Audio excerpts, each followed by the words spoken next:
여러분 안녕하세요. 자, 코로나라는 상황 때문에 이렇게 만나야 될 시간에 이렇게 온라인으로 다시 뵙게 되었습니다. 앞일을 알 수는 없지만 이 상황이 여러분들에게는 기회라는 생각으로 맞이하는 것이 좋을 것 같습니다. 언제나 상황에 대해서 긍정적인 해석을 하는 것이 여러분에게는 필요한 것 같다. 고3에게는 필요한 것 같다라는 생각을 하면서 오늘 첫 수업을 하려고 합니다. 자, 부교재 가지고 계시죠? 부교재를 펴시면 될 것 같고 오늘은 뭐 진도를 좀 나가야 될 것 같아요. 자, 부교재 2페이지입니다. 2페이지. 자, 동아시아의 지리환경과 선사시대라는 이야기. 아마도 개요적인 설명이 좀 될 것 같은데 수업 전에 요 앞에 있는 두 분에 대해서 좀 설명을 드릴 것 같아요. 때가 때이니만큼 여러분들이 투표권이 있나요? 있죠? 있으신 분이 많을 것 같아요. 여기 두 분은 지금 3월 19일 이후에 우리나라를 아마도 대표할 것으로 추정되는 두 분이죠. 한때 유행했었던 그 두 분의 어린 시절입니다. 이분이 제가 이런 거 하면 뭐 정치적이고 뭐 이런 얘기 하려는 거 아니에요. 아닙니다. 오해 마시고 이분이 아마 1번이 되시는 분인 것 같고 이분이 2번 되시는 분이시죠. 아주 옛적 사진이에요. 여러분들도 이 또래쯤의 시절이 있었을 겁니다. 가만히 사진을 보세요. 뭐 사진에 뭐 차이를 본다기보다는 요 또래 요 꼬마는 시간이 흘러 나이가 들어서 대통령 후보가 그리고 대통령이 이제 곧 누군가 되겠죠. 될 거라 감히 생각했을까요? 감히 생각했을까? 글쎄요, 아직까지는 그리하지 못했지 않을까라고 생각이 드는데 도대체 이 두 꼬마가 어떤 능력이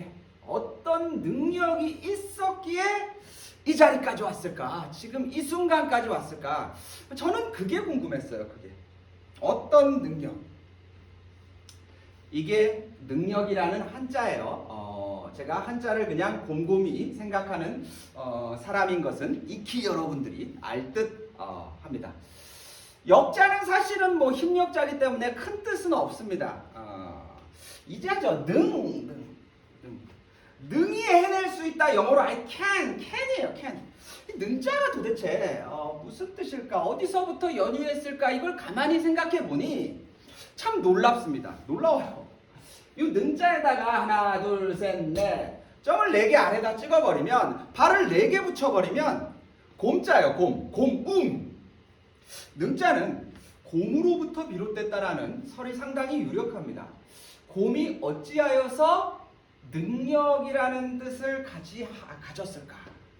우리 가만히 생각해보면 곰이 재주를 부린다. 재주가 많은 곰 해서 어쩌면 재주라는 뜻에서 이 능자가 나왔을지도 모르겠습니다. 근데 재주 말고도 여러분들 야, 넌 참 곰 같아. 이런 미련 곰탱이야. 그럴 적에 곰은 상당히 미련하다라는 뜻에 해당되기도 하죠. 미련하다. 왜 미련하다라고 하면 그냥 꾸준히 우직하게 남이 뭐라 하든 자신이 어느 처지에 있던 간에 하나의 것을 끝까지 해내는 사람을 우리는 어쩌면 미련하다라는 이야기를 하고 있는지도 모르겠습니다. 그래서 우리 신화에 그 100일 동안 굴 속에 들어가서 마늘과 마늘을 먹었던 것이 곰이었는지도 모르죠. 이 두 사람은 재주를 많이 가졌던 걸까요? 아니면 끝까지 무언가를 우직하게 해내는 어쩌면 좀 미련해 보였었던 사람이었을까요? 재주는 사실은 순간적으로 발휘하는 거예요. 그리고 미련하다라는 것은 꾸준하게 발휘될 때 우리가 미련하다라고 합니다.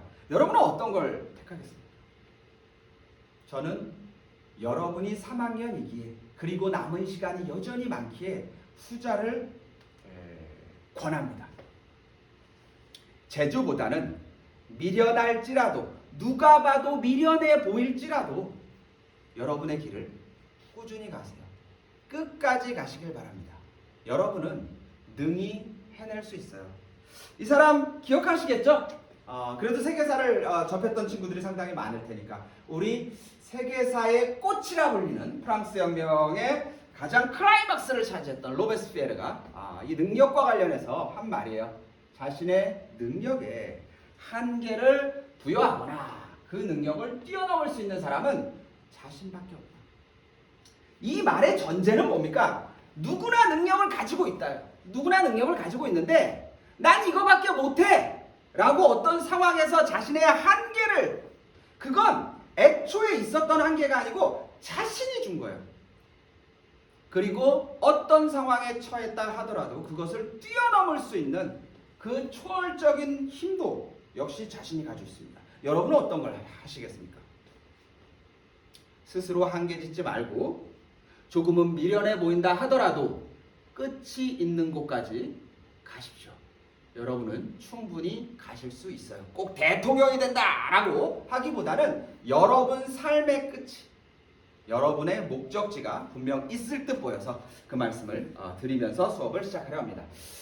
지난 시간에 1장 이야기에 연표 이야기를 했어요. 연표는 결국은 이 1장을 다 배우고 나서 해석을 해내시면 될 것 같고, 그리고 상당히 의미가 있을 거다, 이런 이야기를 드렸는데, 어쨌든 이 장의 시기를 말합니다. 이 장은 적어도 동아시아의 어느 시기까지를 공부할 거야 라는 걸 말하는 것이기도 하죠. 그러면 어느 시기라는 것의 기준점은 대체로 중국으로 잡는 게 좋아요. 중국으로.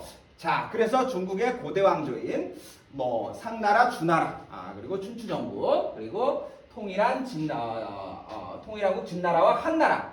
아마도 여기 한나라가 맺어지는 곳까지일 것 같습니다. 대체로 한 3세기 초반 이 정도까지라고 생각하시면서 오늘 수업을 2페이지부터 하겠습니다.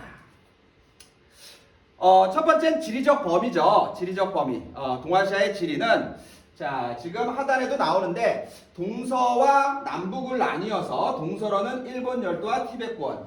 자, 동쪽에 일본 열도죠. 그리고 자, 티베트권, 중국의 가장 서쪽에 해당되는 곳입니다. 티베트권. 자, 여기까지 이고, 남북으로는 베트남과 저 위에 몽골권.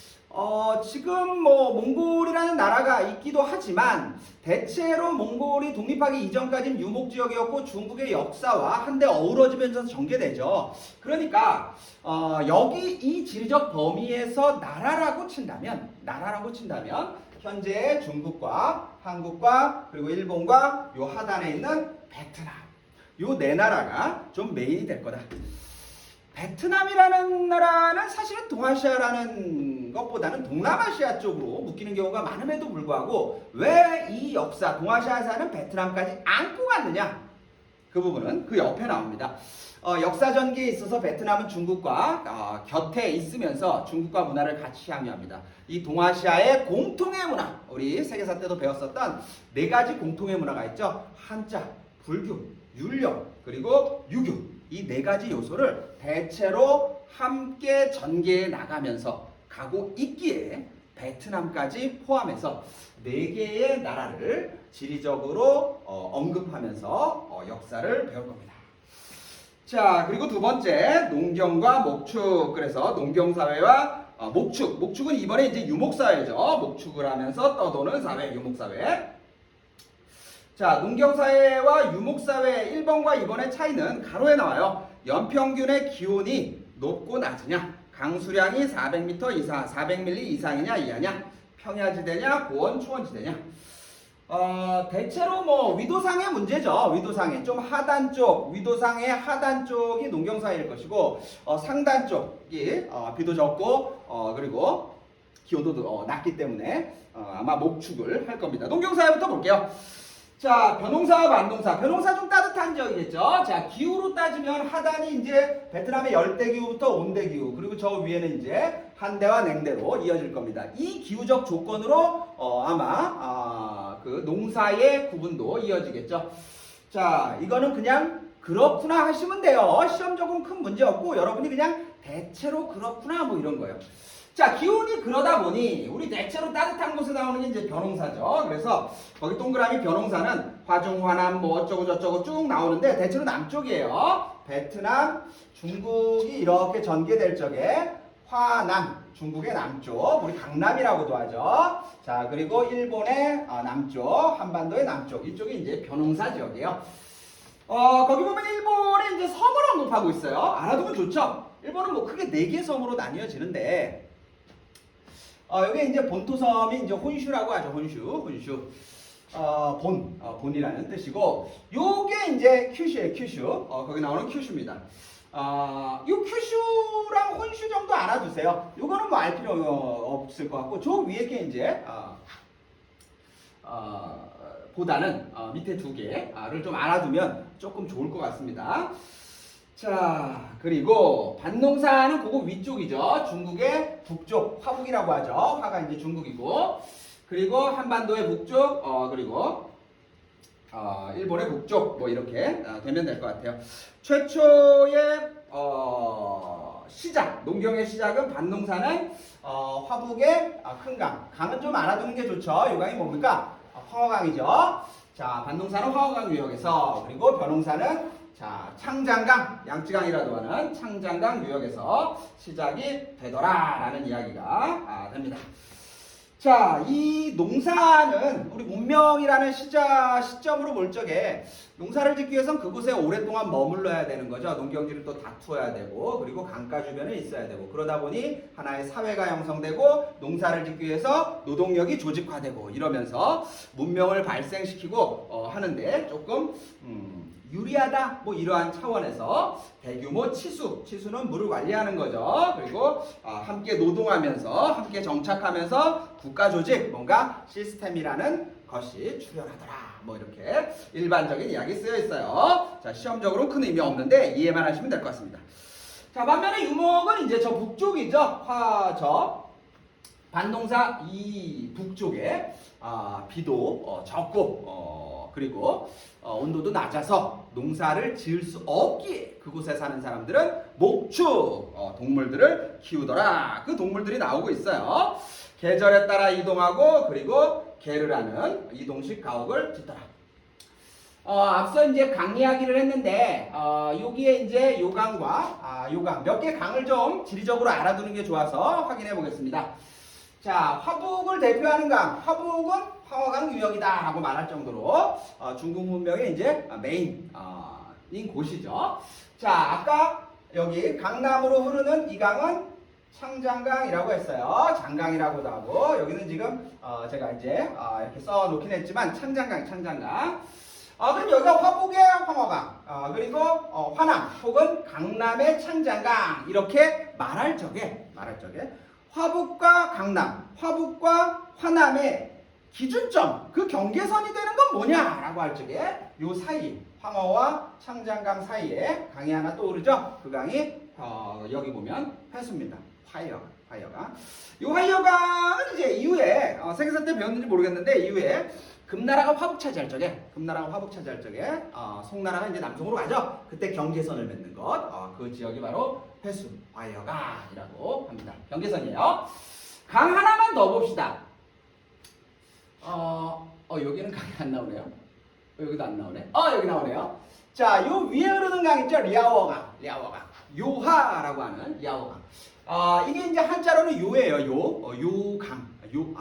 요강은 좀 그렇네요. 한자가 이제 강 한자니까 요하라고 통상 말하고, 중국 말로는 리아워 이렇게 하는데, 우리 역사에서 이제 요하강을 중심으로 해서 요 서쪽을 요서, 그리고 이 동쪽을 요동이라고 하죠. 우리 역사 전개에서 요하강, 리아워강을 경계로 해서 조금 지리적 구분이 좀 있습니다.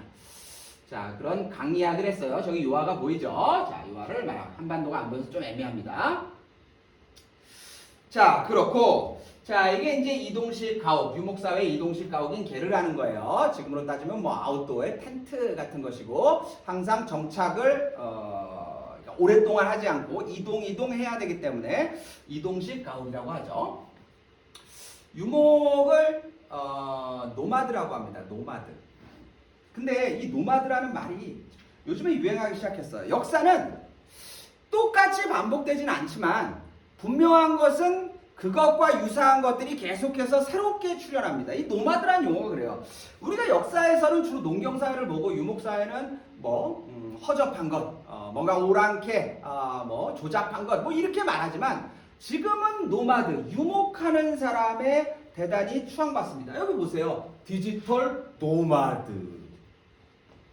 사회가 농경사회에 정착해서 내가 태어난 곳에서 나무처럼 오랫동안 죽을 때까지 그곳에서만 사는 그런 사회 이제 지났죠. 디지털 사회는 다시 이동하는 사회입니다. 정보가 이동하고 내가 지리적인 장벽을 넘으면서 끊임없이 노마드하는 사회. 들레주라는 사람이 현대인을 노마드한 삶의 패턴이라고 이야기했는데 아마도 이러한 것을 엿보게 된다면 그럼 유목사회에 대한 어떠한 것에서 더 얻을 것이 있을 수도 있겠구나라는 것을 우리가 또 생각해 봄직한 거죠. 자, 이 유목사회는 아무래도 계속해서 이동해 가는 것이기 때문에 우리 철새도 앞에 이끄는 방향을 이끄는 첫머리에 서는 새가 있죠. 유목사회도 마찬가지입니다. 바로 그 사람을 부족 단위의 부족장이라고 하고 이 부족장의 권한이 상당히 셉니다. 왜냐하면 이 부족이 이동을 하면 이 부족만 이동하는 게 아니에요. 옆 부족도 이동하고 이동하면서 마주치게 되고 그것이 충돌의 국면으로 가게 되면 불가분 영역 다툼을 하게 되는 거죠. 그랬을 적에 싸움을 할 수밖에 없는 것이고 이 싸움이 정말 모든 걸 거는 거죠. 여기서 지금 다 뺏기는 겁니다. 양이나 말이나. 그러니 싸움이 치열하게 전개되면서 거기 보면 기마 능력과 전투 능력이 대단히 뛰어나다. 전투 능력이 상당히 뛰어납니다. 그러니까 농경사회에서 아이들은 처음 태어나서 씨 뿌리고 하는 농사를 배운다면 유목사회에서는 그 아이가 처음 자라서 뭐합니까? 바로 말 타는 거 배우죠. 말 타는 거 배우고 활 쏘는 거 배우고. 그러다 보니 그것이 유목에도 유용하지만 전투 능력에도 상당히 강하다. 그러면 농경사회와 유목사회가 충돌하면 누가 이길까? 이거 너무 뻔하죠. 유목사회가 이깁니다. 예전엔 유목사회가 훨씬 셌어요. 그걸 말해주는 글자가 하나 있어요. 바로 패배라는 한자입니다. 패배. 중국의 역사 전개 과정 속에서 나온 말이에요. 이 한자를 패배라고 하는데 이 배자가 사실은 우리가 아는 배자. 이거 뭐야? 어디서 많이 본 거잖아. 폐하였다. 이게 배자지만 패할 배자이기도 하지만 원래 뭐예요? 북자입니다. 북녘. 북쪽에 있는 놈에게 위에 있는 놈에게 졌다 이런 얘기예요. 이 한자는 뭡니까? 농경사회 만든 문자죠. 그러니까 농경사회에서 늘 북쪽에 있는 유목민족에게 우리는 당했어. 그게 뭐를? 패배라 한다. 남아있는 거예요. 그 당시 누가 셌냐? 유목사회가 셌습니다. 문명의 수준도 어땠냐? 유목사회가 상당히 높았다는 걸 동아시아에서 확인할 수 있을 겁니다. 그래서 그 유목사회도 나름대로 부족장 중심으로 가다가 역시 국가적인 형태를 띠게 되는데 시기적으로는 좀 늦지만 최초의 유목국가는 흉노다. 자, 이제부터 이제 유목국가를 좀 살펴야 돼요. 좀 낯익죠. 흉노. 우리 춘추전국기에 그리고 진나라, 한나라 뭐 이렇게 흉노가 계속 중국 북변에 있었죠. 바로 그 흉노가 최초의 국가 형태를 띄었다. 흉노는 또 따로 배울 겁니다. 자, 농경사회, 유목사회 교류 한번 그냥 스킵하게 읽을게요. 자, 서로 교역도 하더라. 농사꾼들이 농경을 하는 여러 가지 곡물이나 차나 비단이나 그러니까 유목사회가 나지 않는 것들 그리고 유목사회에서만 나는 가죽과 모피 이런 것들을 서로 교환했다라는 이야기, 뻔한 이야기. 때로는 침략하기도 하더라. 근데 침략이 일방적이지 않고 한편 이렇게 이유가 있이 서로 침략을 하기도 하더라. 첫 번째는 농경민도 침략을 하는 경우가 있어요. 경작지 확보를 위해서 유목지역의 목초지를 끌어오는 거죠. 반면에 유목민족도 곡물이나 물자 등을 확보하기 위해서 아무래도 유목사회가 안정적이지 않습니다. 식량이 안정적이지 않고 축적이 약하죠. 그러니까 창고에다 뭘 재놓고 그러지는 못해요. 왜? 이동해야 되니까. 그러니까 뭔가 자신들이 부족할 때 농경사회에서는 뭐 창고에 잔뜩 싸놨잖아. 그냥 치고 가서 그거 뺏는 겁니다. 뺏는 거예요. 자, 그래서 유목사회가 많이 침략을 하는 경우가 많죠. 자, 그리고 기후변화. 여러 가지 농사꾼들에게도 기후변화는 상당히 위협적인 것이고, 유목사에서 기후변화가 발생하면 역시 위협적이어서 생존을 위해서 서로 침략하는 원인이 되더라. 이럴 때는 뭐 눈이 많이 오면 멧돼지가 마을로 내려오더라. 뭐 이런 이야기 비슷한 것이라고 말하겠죠. 자, 상호인식 보겠습니다. 상호인식. 농경민은 유목민족을 야만인이라 생각했다. 늘 침략하고 뺏어가고 그러니까 좋은 얘기 안 나오겠죠. 그래서 중국 역사에서 보면 중앙 자신을 중심으로 놓고 사방이 다 오랑캐 놈들이다. 오랑캐가 뭐 이렇게 비하적인 표현이죠. 동쪽에 있는 오랑캐 동이족, 남쪽에 남적, 북쪽에 있는 북적, 남쪽은 남만이네요. 서쪽은 서융, 뭐 그래갖고 주변에 있는 나라들 다 오랑캐라 칭했습니다. 그러면 북쪽 유목민들은 농경애들 좋아하냐? 그것도 그렇지 않겠죠. 그래서 보면 유목민들은 농경민들을 부자유한 존재다, 묶여있는 존재다 라는 말로 인식을 했다는 겁니다. 그걸 대표적으로 보여주는 게 이제 흉노 이후에 등장하는 돌고리라는 나라가 남겨놓은 톤유쿠크 장군 이름이에요. 비문에 실린 글입니다. 읽어보면 니놈들이 이제 농경사회 애들이에요. 니놈들은 니 똥이나 있는 데서 계속 뒹굴며 살아라. 성을 쌓고 사는 자는 반드시 망할 것이며 끊임없이 이동하는 자만이 살아남을 것이다. 상당히 스스로에 대한 어떤 자부심, 그리고 똥만도 못한 놈들. 역시 유목민들도 농경민들을 비하적으로 봤다, 이런 얘기죠. 근데 양쪽 다 비하적으로 보고 했지만 지금 우리가 귀 기울여야 될 것은 여기 쪽이 좀 가까운 것 같아요. 성을 쌓는 것보단 끊임없이 이동하는 것. 앞서 말했었던 노마드적인 것을 보여주는데 현대의 생활 패턴 혹은 미래의 생활 패턴과 상당히 유사성이 좀 있죠. 더 이상 어떠한 특정 지역에 성을 쌓고 그곳에서 머물러 사는 사회가 저물어 가고 있는 거죠. 이것에 대한 상호인식을 좀 보여주는 아주 중요한 사료가 하나 있습니다. 사마천의 사기, 아주 유명한 거죠. 사마천의 사기에 나오는 농경민과 유목민의 상호인식을 볼 수 있는 중앙열 이야기예요. 중앙열은 누구냐? 사람 이름이에요. 중앙열은 한 나라의 황관입니다. 황관 넷이에요. 넷인데 뭐 이 이야기가 이제 사마천의 사기에 쓰여 있는데 텍스트를 읽기 전에 상황만 좀 보면 한 나라가 흉노에게 대패했어요. 그래서 흉노에게 공주를 이제 볼모로 바칩니다. 중국사에 그런 일이 종종 있고 중국은 그런 일을 대단히 수모적으로 느껴서 잘 이제 우리 세계사에서는 잘 안 가르치죠. 하지만 동아시아에서는 그런 게 이제 보일 겁니다.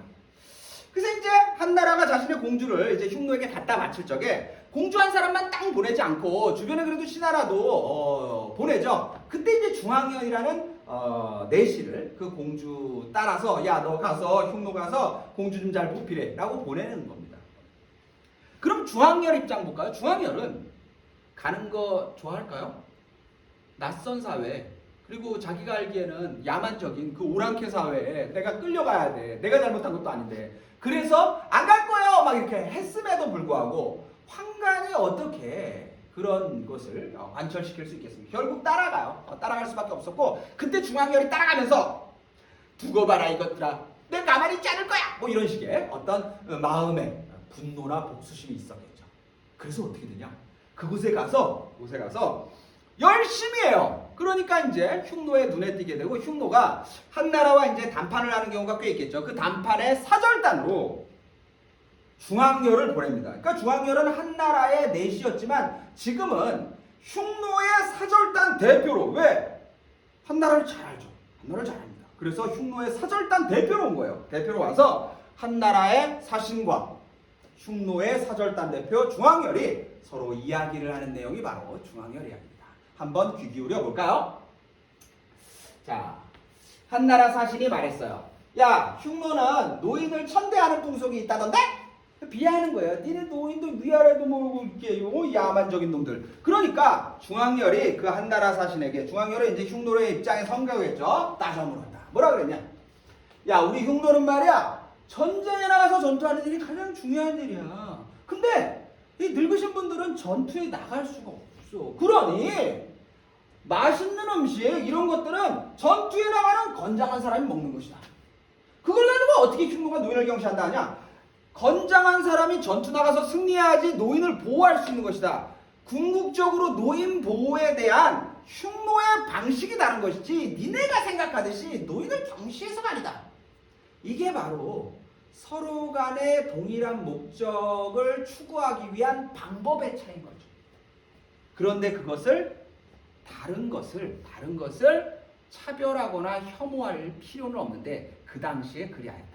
한 가지만 더 볼까요? 한나라 사신이 또 따져 물었어요. 야, 니네 흉노는 아버지가 죽으면 그 자식이 그 어미를 아내로 삼고 형제가 죽으면은 그 형이나 동생의 아내를 자신의 아내로 막 삼는. 야, 이 자식들, 이게 완전히 콩가루 집안이야!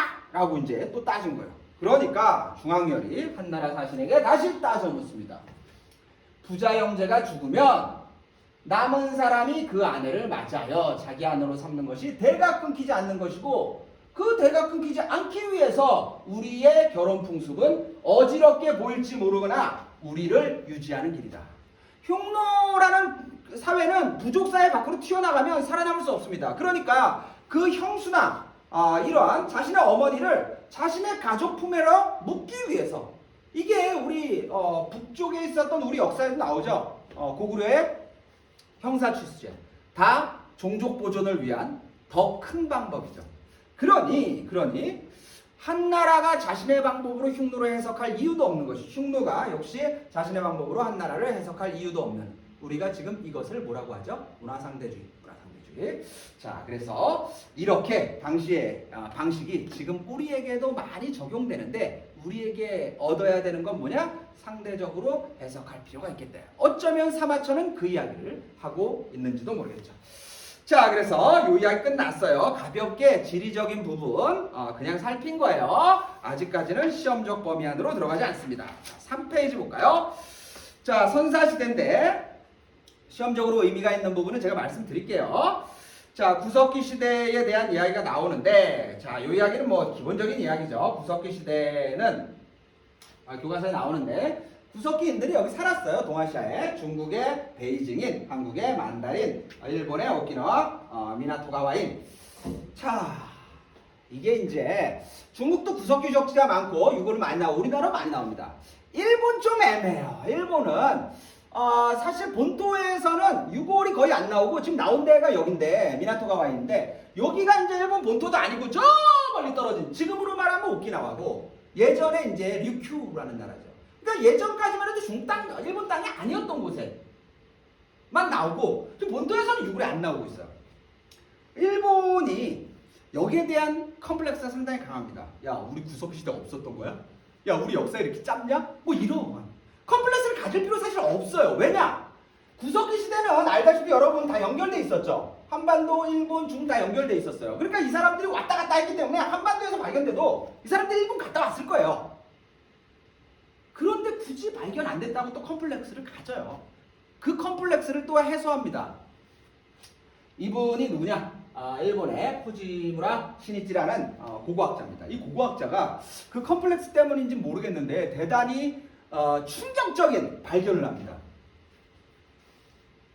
구석기인 유골을 발견해내요. 처음엔 30만 년 전, 그 다음엔 40만 년 전, 그 다음엔 50만 년, 그 다음에 60만 년, 그 다음에 70만 년 전까지 계속해서 뭐 파면 구석기 유골이 놀라울 정도로 세계가 깜짝 놀랐어요. 70만 년 전이면 거의 세계 가장 오래된 수준.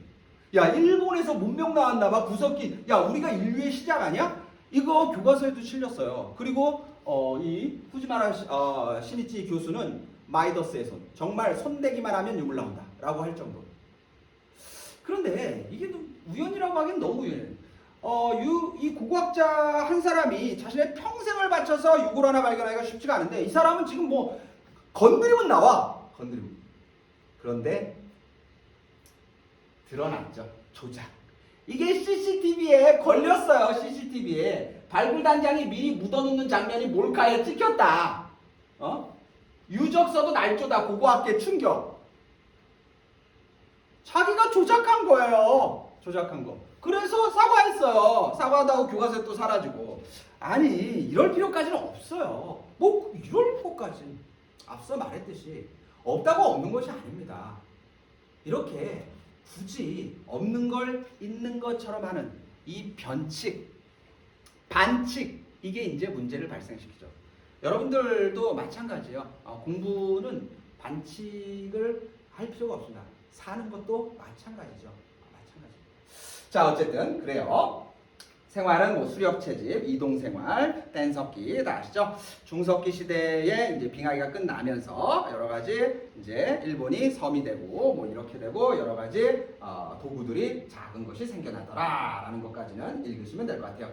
이번에 신석기 있죠? 자, 지금 시간이 조금 남았는데 좀 애매하긴 한데 자, 신석기 조금만 보겠습니다. 이 2번부터 시험의 부분이에요. 그러니까 동아시아 1번이 이 2번에서 나옵니다. 2번을 포함해서. 자, 신석기 시대. 여러분이 알다시피 신석기혁명, 농경과 목축이 시작되고 동아시아에 아까 앞서 배운 농경사회, 유목사회가 형성됐다는 이야기예요. 정착생활을 하게 되고 이 정착생활은 이제 대체로 농경을 말하는 거죠. 간석기, 뼈바늘. 그리고 중요한 거 토기. 여기입니다. 토기예요. 토기에다 동그라미 치세요. 자, 이제 동아시아의 토기들을 살필 것이고 이 토기를 중심으로 해서 어느 지역이냐라는 것들을 판별하는 것이 이제 시험의 범위죠. 그래서 거기 보면 중국, 일본, 한반도, 베트남의 다양한 토기들이 나옵니다. 지금 하단에 나오는 요 표예요. 요 표에서 이제 뭐 이 지역을 가나다라 이렇게 한 다음에 보기에서 가 지역에 해당하는 것이 어느 유물이냐. 그래서 요거를 깔아주는 거죠. 그러니까 짝짓기 짓는 문제예요. 짝짓기 짓는 문제. 여기서 이제 중요한 부분은 뭐냐? 우선은 여기는 대체로 토기예요. 토기. 여기에서 토기고, 그러니까 청동기가 나오면 안 되는 거죠. 이제 청동기와 토기는 이제 구분을 해내야 되는 것이고, 토기 중에서 어느 지역이냐. 이렇게 접근을 두 단계를 거쳐가야 돼요. 청동기를 물었냐, 신석기를 물었냐. 청동기를 물었으면 청동만 나와야 되니까 여기 있는 것도 다 아닌 거죠. 신석기를 물었다면 이제 어느 지역이냐 이렇게 되는 겁니다. 자, 오늘 시간상으로 중국 정도만 보면 될 것 같네요. 자, 언제나 이제 중국을 먼저 기준점으로 본다 그랬죠? 중국은 지리적으로 황허강유역인 화북, 창장강유역인 강남 이 두 지역을 중심으로 살펴보는 게 좋을 것 같아요. 자, 황허강은 이제 중유와 하류를 나뉘는데 늘 하는 말이지만 여기가 바다예요. 황해 바다. 강이 여기 있죠. 그러면 강은 이렇게 흐르지 않고 이렇게 흘러서 바다로 가겠죠. 그러니까 여기가 흐르는 방향으로 따지면 가장 마지막 강이 끝나는 지점이 하류예요. 하류. 자, 이 위쪽이 이제 중유거나 상유거나 이렇게 되겠죠. 거기 보면 중유에서 시작합니다. 대체로 중유에서 시작해요. 자, 황하강 중유의 양사오 문화. 여기 지금 양사오 문화가 여기 있죠. 중유입니다. 맞습니다. 중유예요. 자, 양사오 문화에서는 미안해요. 자, 양사오 토기. 그래서 여기 보면 나옵니다. 채도라고 해서 한 것은 이제 색깔이 있다는 뜻인데 뭐 시험지상에 컬러로 여러분이 시험지를 받지 않기 때문에 색깔을 표현할 수는 없고, 자, 토기는 저 동그란 모양이에요. 양사오. 여기에 동그란 게 상당히 많죠. 양오 뭐 이렇게 동그란 토기. 이게 참 그래요. 토기가 양사오 토기가 동그란 것만 있겠어요? 그렇지 않죠. 근데 교과서에 요거만 실었어요. 그래서 시험도 여기에서만 나옵니다. 이게 참 역사의 상상력이나 어떤 역사의 범위를 되게 좀 좁히는 것 같아서 좀 그렇긴 한데 어쩔 수 없이 또 시험이니까. 자, 양서문화 기억해 두세요. 자, 여기가 가철이 되면 이 가에 해당되는 유물이 뭐냐라고 하면 요 동그라미, 양 동그라미를 찾으시면 됩니다. 자, 이렇게 양사오문화에서 조금 있다가 하류 쪽에 나온커우 문화가 시작되는데, 나온커우 문화는 이제 색깔을 쭉 빼고 거기 보면 백도나 흑도, 흑백으로 의외로 또 바뀌네요. 백도나 흑도. 이 흑백으로 바뀌었다라는 거는 이제 수준이 낮아졌다라기보다는 강도가 좀 세졌다 이런 표현을 가지는 게 더 맞습니다. 나원커우가 이렇게 생겼어요. 나원커우. 나원커우 뭔가 나원커우 이거 읽을 적에 보면 뭔가 이렇게 곡선이 느껴지죠. 나원커우 이게 상당히 곡선적입니다. 이 주전자인데 세발 주전자 나원커우. 자, 양사오의 동그란 느낌이 없죠. 물론 동그란 느낌이 살짝 있긴 하지만 나원커우 이렇게 죄송합니다. 자, 이것도 많이 나오죠. 자, 나온커우 맞고요. 그랬다가 이제 여기서 이제 하류 쪽에 룽산 문화로 이어지는데 그러려니 하십시오. 자, 여기가 이제 황허강이에요. 양사오의 나온커우. 자, 이제 창장강 쪽으로 내려갈까요? 남쪽 강남 쪽에서도 허무드 문화가 발생합니다. 하류 쪽에 허무드 문화가 발생하고, 이 허무드 문화에서는 돼지 그림의 토기가 발견됩니다. 하단에 보면 이 돼지 그림의 토기도 상당히 많이 여기와 짝짓기가 나오죠. 돼지 그림. 허무두, 돼지, 허무두. 따뜻한 곳에 돼지가 더 많이 살죠. 그래서 이 남쪽에 돼지를 더 많이 키웠던 모양이에요. 그래서 돼지 모양의 토기가 나왔다. 앞서 이제 변호사가 이 허무두에서 많이 이 강남 쪽에서 많이 출연하고 허무두가 아마 변호사를 더 많이 이제 했었던 것으로 추정돼서 그러한 변호사 유물도 발견됩니다. 자, 마지막으로 볼게요. 랴오강. 자, 여기 메인은 황허강이고 메인은 창장강인데 랴오강 아까 말했죠. 우리 요하라고 했었던 저기에서도 문명 하나가 출생해요. 그게 바로 홍산문화입니다. 홍산이라고도 하고 흥산이라고도 하고 뭐 상관없어요. 이 홍산문화에서는 유물이 좀 많네요. 거기 보면 채도가 요 가운데 있는 거예요. 저것도 좀 많이 나옵니다. 이렇게 문양이 동글동글 좀 문양이 있죠. 채도, 홍산문화. 자, 그리고 여신의 얼굴상, 그리고 용모양 옷기. 용모양 옷기. 저 세 개 다 빈번하게 나옵니다. 여기는 너무 많이 나와서 이 유물 다 나왔어요. 다 나왔습니다. 용모양 옷기요. 용모양. 이 용이라는 것이 중국을 지금 상징하지만 선사시대 이후로 용을 하나의 자신의 어떤 토템으로 삼았던 것이 동이족이에요. 여기가 이제 동이족 지역 아닙니까? 동쪽 오랑캐죠. 그래서 요 용문이 옷기는 옥으로 만든 이렇게 용기다. 뭐 용기라고 하면 좀 그렇고 장신구죠, 장신구. 자, 요거는 무섭죠. 이게 이제 여신상이라고. 근데 선생님 이것만 보면 이게 남자 아닌가요? 왜 여자라고 그러나요? 이게 한 2m 정도 됩니다. 2m 정도 되고 완전하게 이제 뭐 다 뚜렷하게 발견된 건 아닌데 이 조각조각 발견된 곳에서 보면 가슴이 상당히 이제 돌출되어 있습니다. 여성의 가슴. 그래서 여신으로 추정하고 대체로 이제 신들도 여신이 먼저 출연합니다. 여신이. 그래서 여신. 끝을 이제 내려고 하는데 이 중국 역사에서 중국 역사는 한족의 역사라고 통상 말하죠. 근데 한족만 있었던 건 아니고 근데 한족들이 말이죠. 자신의 문명의 시작을 뭘로 삼냐면 황허강에서 찾아요. 황허강에서 또 자신의 역사 전개를 하고 그래서 예전에는 여기를 이제 황허문명이라고 했죠. 근데 지금은 황허문명이라고 안 해요. 왜냐? 여기 양사우 나우코우에서 이제 문명 시작의 준비를 하고 있었는데 아니 이 남쪽 여기 청장강유역은 한족의 입장에서 보면 오랑캐 지역이에요. 오랑캐죠. 저쪽에 랴오강 지역도 오랑캐 지역입니다. 근데 여기에서도 문명 수준이 상당히 높은 수준. 시간적으로는 여기가 더 앞서기도 합니다. 그러니까 중국의 한족이 뭐야 이거. 아니 우리가 최고인 줄 알았는데 저쪽은 또 그렇잖아. 멘붕에 빠졌어요. 멘붕. 야 그럼 어떡하지? 이거 어떻게 해야 되냐? 그래서 지금은 뭐라 그러냐? 야 그러면 이렇게 하자. 지금 현재 우리 중국 땅 여기서 나온 문명은 그냥 다 우리 거. 이게 이제 현재 중국의 해석입니다. 황하강부터 뭐 양쯔강, 창장강, 홍산문화 다 우리 거야. 뭐 이렇게. 중국은 이렇게 생각하는 거죠. 반면 우리나라에 있는 사람 이런 사람도 있어요. 야 우리 동이족의 나라 아니야? 동이족. 근데 뭐야 홍산문화. 야 홍산문화가 황하강보다 더 앞서고. 야 동이족의 요. 이야 여기 용 나오고 막 여신? 야 이거 당군신화의 웅녀 아니야? 우리 동이족이 더 한족보다 더 앞섰던 거 아니야? 막 이런 류의 국뽕적인 해석은 그것도 좀 과한 거예요. 그냥 지금은 지금이고 그때는 그때인 겁니다. 달라요. 기준이 완연하게 다릅니다. 그걸 지금 기준 잣대로 해서 네 거니 내 거니 그럴 필요는 없다. 자 여기 부분은 중요한데 오늘 중국의 지역 선사시대 그것도 신석기 시대의 토기 위주로 좀 살폈습니다. 다음 시간에 여기 마저 보도록 하겠습니다. 수고하셨습니다.